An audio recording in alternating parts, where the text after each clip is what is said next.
conjure up certain images in your mind's eye, and then we're going to go through those after the story. So here's the story of the lost son. This is a true story from the Mamprugu people's tradition. Centuries ago, the Nairi, the overlord, the paramount chief, the king of Mamprugu, he was in his palace and he sent all his children out to the fields to work in the farm. And so they all went out to the fields, all the kids, and the younger ones, as younger ones do, they were playing and goofing around. And one of the young boys, he went and he laid down under a large tree and he fell asleep. Now the other kids kept playing and playing, and eventually the sun started to go down. So they all went back to the palace. And they got back to the palace, and their mothers had prepared food for them, and they ate their food, and they bathed them, and they sent them off to bed. And one of the queen mothers noticed that one of her boys was not in the room with her. So she went to the king and she said, "Where's our son, the prince? This prince is missing." And so they woke everyone up in the compound, in the palace. They looked around, they couldn't find him. So the king then raised the alarm and called the warriors. And the warriors came and he told the warriors, "My son is missing. We need to find my son. Wake up the whole village." So they fired their guns in the air. The drummers came. They told the drummers started beating their drums. They went around the village. They gathered everybody. Everyone came to the palace.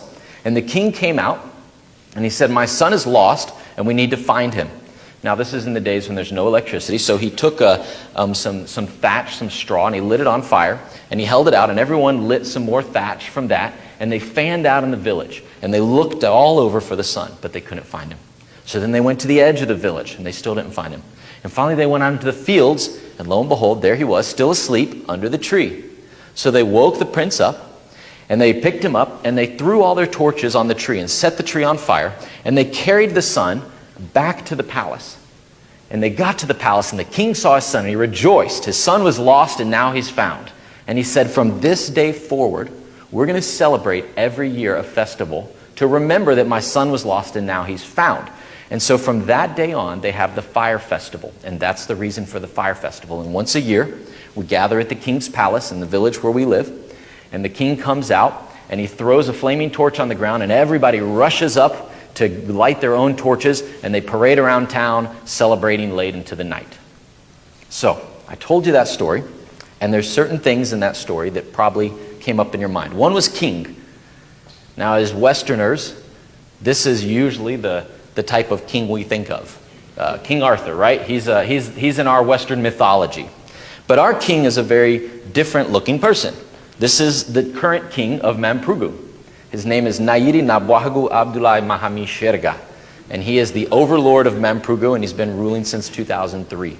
His grandfather, the Sherga at the end of his name is his grandfather's name. That was the king who gave all the land to the Baptist missionaries to build the hospital 60 years ago. So he's got a direct connection, and he's very kind and favorable to us at the hospital.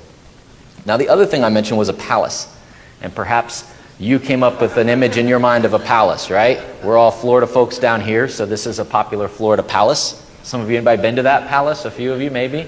Okay. Well, the palace in Dalergu, where we live, is a bit different. It's a little more low-key. This is an older photo. They've since painted it hot pink, so it's got a nice vibe going on now. I think this is when Ken and Joe were there. I believe that's them. There's Joe in the picture. Yeah. And I mentioned a prince and a tree. And here's another kind of Disney image that you might have conjured up in your mind. You've probably seen this movie many times. But it's a very different thing where we live. We live in the Sahel, between the rainforests and the Sahara Desert. So it's a vast plains expanse. We have not many trees. The one tree that we're known for in our area, probably the biggest tree, is the baobab tree. And you may have heard of the baobab tree, but that's more likely the type of tree that the boy fell asleep under. And I said the prince, well, the king has over 20 wives, and so you can imagine he has lots of princes and lots of grandchildren princes. And the princes are called the Wurumwachera, which means the horse grass cutters. And one of your jobs, if you're a grandchild or a son of the king, is you go and collect grass for the king's horses. And in the rainy season, they like to come to our house because I'm pretty lax about mowing my lawn, to say the least.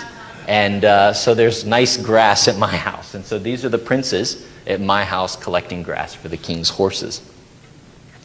And finally in the story, there was the tree. Now, I told you that the boy laid down and fell asleep.